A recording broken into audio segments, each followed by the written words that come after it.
Kali ini, aku kembali membawakan alur cerita film yang berjudul Land of Bad.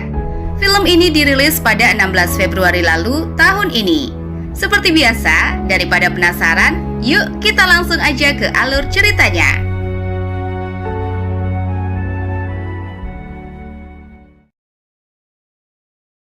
Film diawali dengan memperlihatkan beberapa anggota pasukan khusus Amerika sedang dalam perjalanan menuju sebuah pulau milik pedagang senjata ilegal asal Rusia. Mereka ke sana untuk menyelamatkan seorang anggota CIA yang belum lama ditahan oleh para penjahat. Di antara mereka berempat ada satu anggota yang bisa dibilang terpaksa untuk ikut dalam misi kali ini.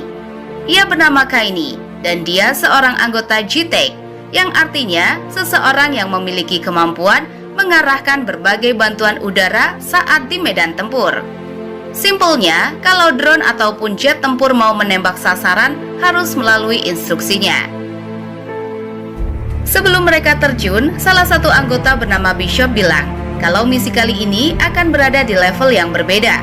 Makanya Kaini harus bisa memposisikan dirinya selama perjalanan. Singkat cerita, mereka berhasil mendarat di pulau dengan selamat. Begitu tiba, Kaini langsung melakukan kontak dengan dua pilot drone yang berada di markas. Jadi sepanjang jalan, mereka akan dipantau melalui udara. By the way, jarak menuju lokasi target sekitar 10 km dari titik pendaratan. Jadi, Kaini bersama teman-temannya harus berjalan beberapa jam untuk bisa sampai ke lokasi. Sepanjang jalan, Kaini mulai berkenalan dengan anggota tim lainnya, di mana ia merasa sedikit minder karena teman-temannya adalah pasukan tingkat tinggi yang sudah sangat sering menyelesaikan berbagai misi khusus.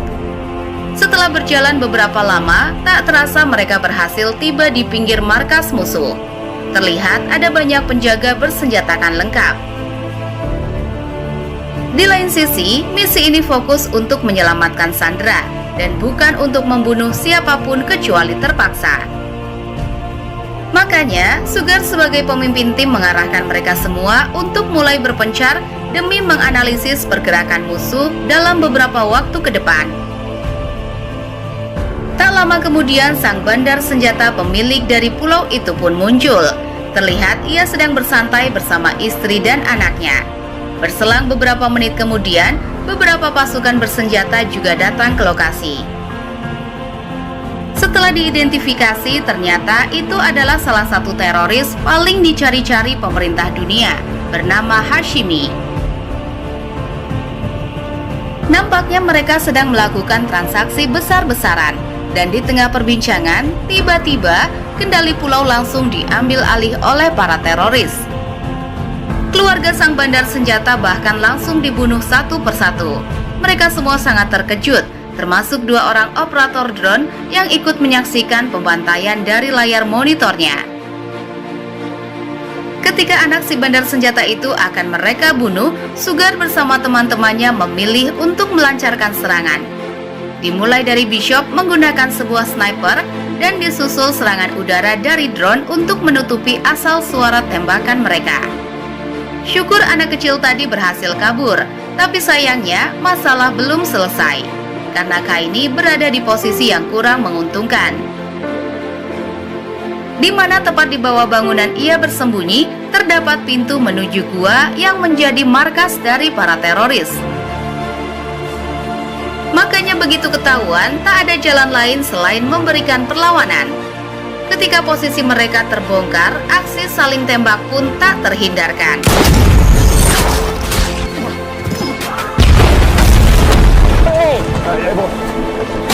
Secara skill, mereka semua berada di atas rata-rata. Makanya beberapa musuh yang muncul mampu mereka habisi satu persatu. Tapi sayangnya, seiring waktu jumlah musuh semakin bertambah. Makanya salah satu dari mereka sempat terkena beberapa tembakan, hingga akhirnya nyawanya tak bisa lagi diselamatkan. Namun tak ada waktu untuk bersedih karena musuh tak berhenti menembakkan RPG ke arah mereka. Sugar meminta Kaini untuk segera meminta bantuan serangan udara, karena saat ini posisi mereka sudah sangat terdesak dan akhirnya rudal pun diluncurkan. Namun sesaat sebelum musuh terkena serangan, mereka berhasil menembakkan sebuah RPG ke arah Bishop dan akhirnya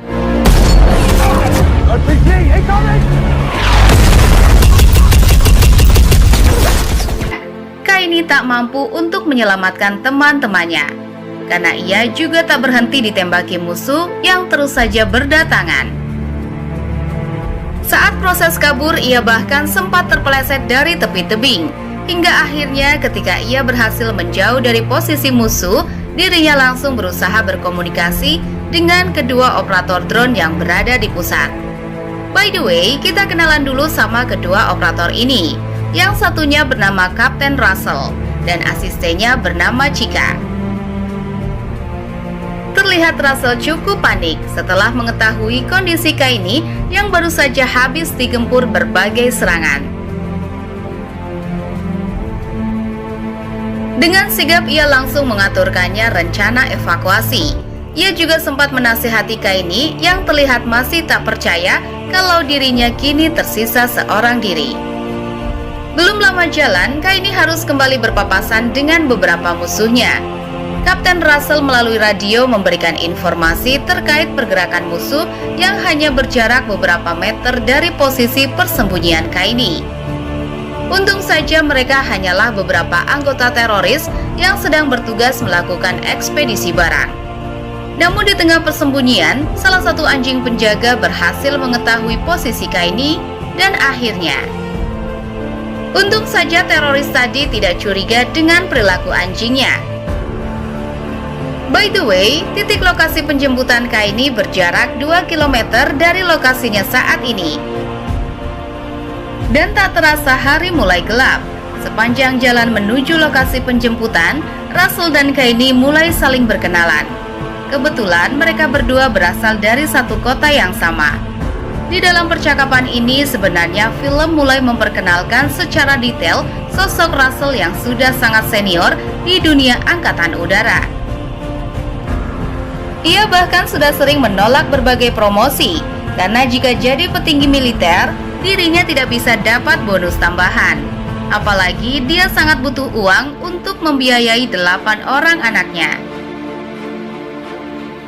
Singkat cerita, saat tiba di lokasi penjemputan hari sudah gelap gulita. Walaupun demikian, komunikasi antara Kaini dan pilot heli yang akan menjemputnya sudah terhubung. Di lain sisi, Russell yang menggunakan pandangan drone juga sudah memastikan area pendaratan mereka clear dari keberadaan musuh. Namun saat Kaini sudah akan dievakuasi, tiba-tiba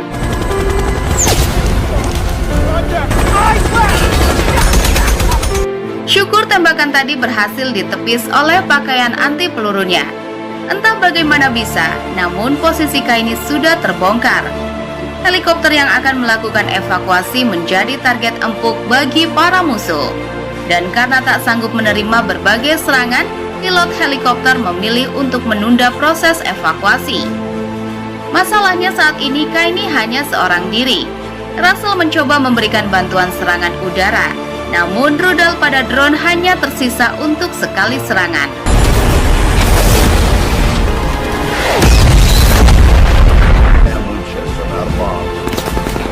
Beberapa musuh menyusul ke lokasi serangan tadi. Walaupun menghabisi banyak musuh dalam sekali tembakan, tapi belum berhasil menyapu bersih mereka semua. Maka dari itu, Russell segera meminta bantuan jet tempur. Beberapa kali jet tempur melancarkan serangan udara, mulai dari rudal sampai dengan senapan mesin. Semua serangan itu atas permintaan Kaini dan bisa dibilang sangat berbahaya karena posisinya yang sangat dekat dengan titik serangan. Tapi jika tidak mengambil resiko seperti itu, mungkin dirinya telah mati di tangan musuh.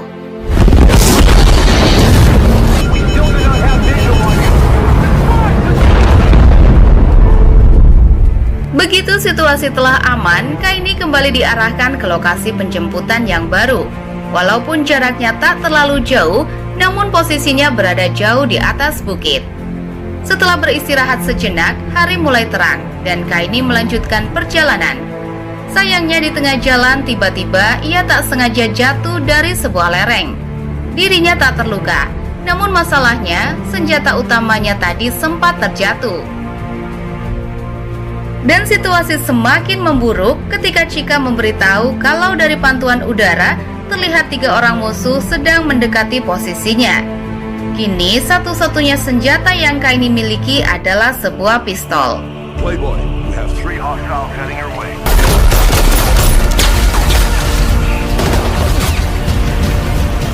Demi bisa kabur dari kejaran musuh, Kaini memilih untuk loncat dari sebuah tebing.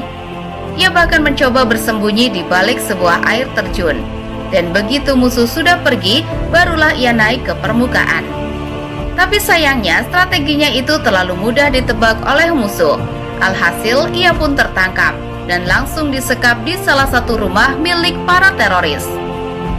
Namun belum lama ditahan, tiba-tiba seseorang muncul untuk menyelamatkannya. Dengan sangat cepat, ia berhasil mengalahkan para penjaga. Dan orang itu tak lain adalah Sugar, sang pemimpin operasi itu. Ternyata ia dan Bishop berhasil selamat dari tembakan RPG kemarin. Namun tak ada waktu untuk reuni, karena Sugar bilang mereka harus bergegas untuk menyelamatkan Bishop yang saat ini ditahan dalam penjara bawah tanah. Mission control. Gotta go back and get him.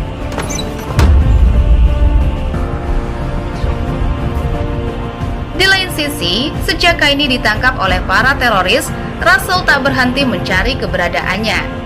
Ia sangat khawatir bahkan sampai tak beristirahat sama sekali, walaupun waktu kerjanya telah habis. Hingga akhirnya, ketika sudah hampir putus asa, Kaini kembali berhasil melakukan komunikasi dengan markas pusat, bermodalkan sebuah botol bekas. Kaini berhasil memperbaiki antena radionya. Begitu terhubung, Russell segera mengaturkan operasi evakuasi bagi mereka berdua. Namun, Kaini menjelaskan kalau mereka masih harus menyelamatkan Bishop. Tujuan ia menelpon karena ingin meminta bantuan serangan udara, di mana rencananya setelah mereka berhasil menyelamatkan Bishop, 2 bom dengan daya ledak ringan akan dijatuhkan untuk mengalihkan perhatian musuh. Dan 15 menit setelahnya, mereka akan menjatuhkan bom utama untuk menghancurkan gua yang menjadi markas utama bagi para teroris. Setelah berhasil memberikan waktu dan koordinat pengeboman, alat komunikasi yang Kaini gunakan kehabisan daya, mengakibatkan komunikasi mereka terputus. Di lain sisi, Russell diperintahkan atasannya untuk beristirahat, karena dia telah menjadi operator drone selama 10 jam non-stop. Tingkat fokusnya telah menurun seiring waktu, makanya harus segera digantikan. Namun Russell sempat menolak, bahkan sampai berani melawan atasannya demi memastikan Kaini baik-baik saja. Singkat cerita, operasi pun dimulai, di mana mereka berdua mulai masuk ke markas musuh dan menumbangkan penjaganya satu persatu tanpa menggunakan senjata. Karena jika suara tembakan terdengar, maka seluruh musuh akan mengepung mereka berdua. Namun tentu saja hal itu tidak akan mudah.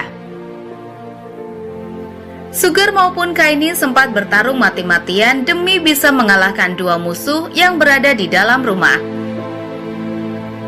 Namun karena terdesak, Kaini terpaksa melepaskan tembakan.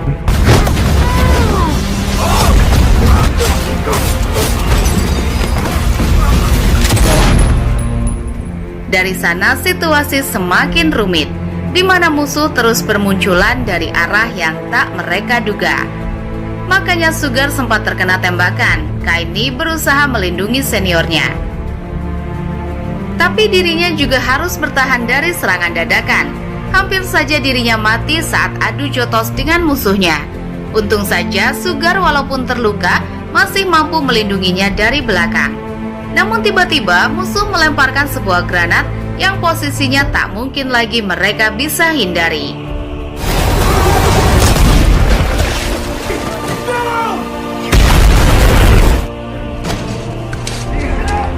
Setelah pakaian mereka dilucuti, Sugar dan Kaini langsung dilemparkan ke dalam penjara bawah tanah. Bishop juga ditahan di tempat yang sama, makanya ketiganya kembali reuni, namun dalam kondisi yang memprihatinkan. Terutama Sugar, yang akibat luka pertempuran tadi, dirinya sudah dalam kondisi sekarat. By the way, Kaini panik bukan main ketika mereka ditahan di sana. Namun bukan karena takut akan disiksa, melainkan karena pesawat pengebom tak lama lagi akan melakukan serangan. Dan jika itu terjadi, maka gua tempat mereka ditahan akan hancur lebur. Makanya ia mencoba memperingati para penjaga untuk segera memindahkan mereka ke tempat lain. Tapi bukannya mendengarkan peringatan Kaini, para teroris malah mulai mengeksekusi mereka satu persatu, dimulai dari Sugar.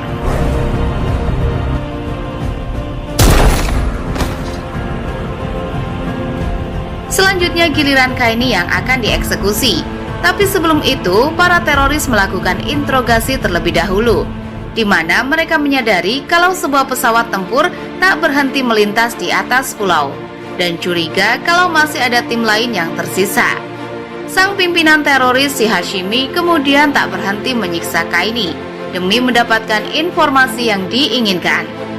Hingga akhirnya ketika Hashimi merasa dibohongi, ia memerintahkan anak buahnya untuk membunuh Kaini dengan cara ditenggelamkan ke dalam bak air. Namun di waktu yang sama, serangan pertama pun dimulai. Dan begitu bom dijatuhkan, seluruh gua dipenuhi dengan api akibat ledakan.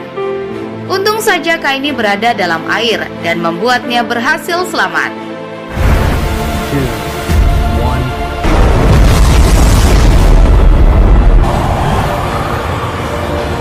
1. Jarak satu serangan ke serangan selanjutnya adalah 15 menit. Kaini harus bisa segera keluar dari dalam gua jika ingin selamat. Syukur saja akibat ledakan tadi, kebanyakan para penjaga mengalami luka parah dan tak mampu lagi memberikan perlawanan. Saat mencari jalan keluar, Kaini tak sengaja bertemu dengan seorang tahanan yang menjadi objek utama dari misi mereka kemarin.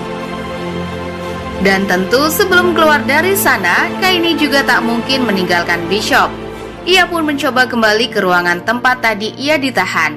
Namun di sana terdapat Hashimi yang berhasil selamat dari serangan tadi. Kaini kemudian bersiap membunuh musuhnya menggunakan sebuah macet. Namun Hashimi juga sudah bersiap dengan pistolnya. Dan akhirnya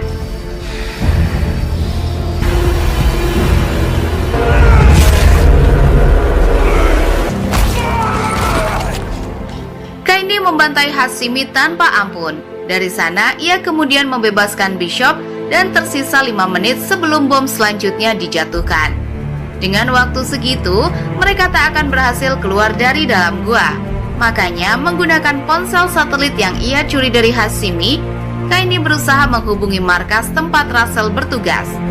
Situasi sangat menegangkan ketika ponsel miliknya tak mampu menangkap sinyal karena berada di dalam gua. Dan sekalinya berhasil terhubung ke markas, prajurit yang mengangkat telepon malah tak fokus karena ngangkat teleponnya pas lagi asik-asiknya nobar pertandingan basket. Alhasil, Kaini malah cuma diberikan nomor telepon Russell. Wait, hold on. 702-166. Sedangkan Russell saat ini sedang singgah di sebuah supermarket karena jam kerjanya sudah habis. Ia pikir kini dirinya bisa fokus mengurus istrinya yang sedang persiapan lahiran. Makanya ketika Kaini berhasil menghubungi nomor pribadinya, panggilan itu ia tolak karena berasal dari nomor asing. Hingga akhirnya ketika sedang antri di kasir, Russell kembali menerima sebuah voicemail dari Kaini. Dan saat itu tersisa 2 menit sebelum bom dijatuhkan. Russell yang panik bukan main langsung ngebut.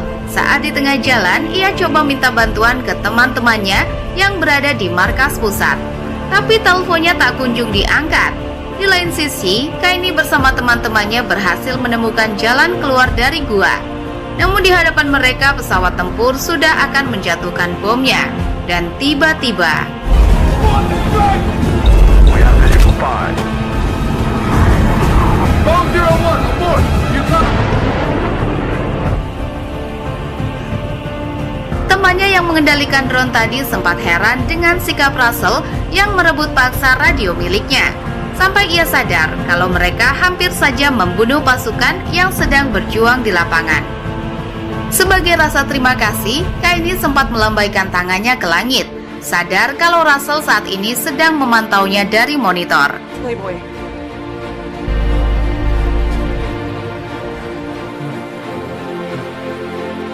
Akibat insiden ini, Russell yang terkenal sebagai orang sabar memutuskan untuk memberikan pelajaran ke orang-orang yang berjaga di markas tersebut, termasuk atasannya sendiri.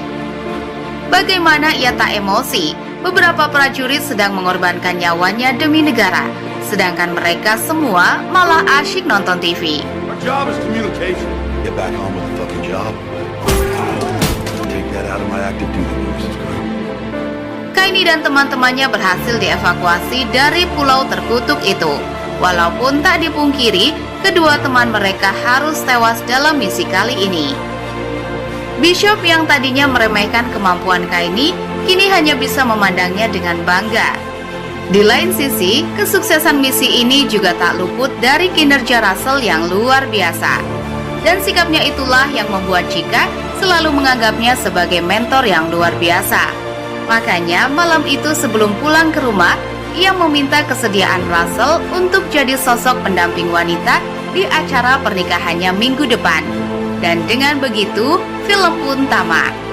Oke guys, itu dia alur cerita film Land of Bad tahun 2024. Terima kasih telah menonton. Sampai jumpa di film selanjutnya. Jangan lupa komen, like, dan subscribe.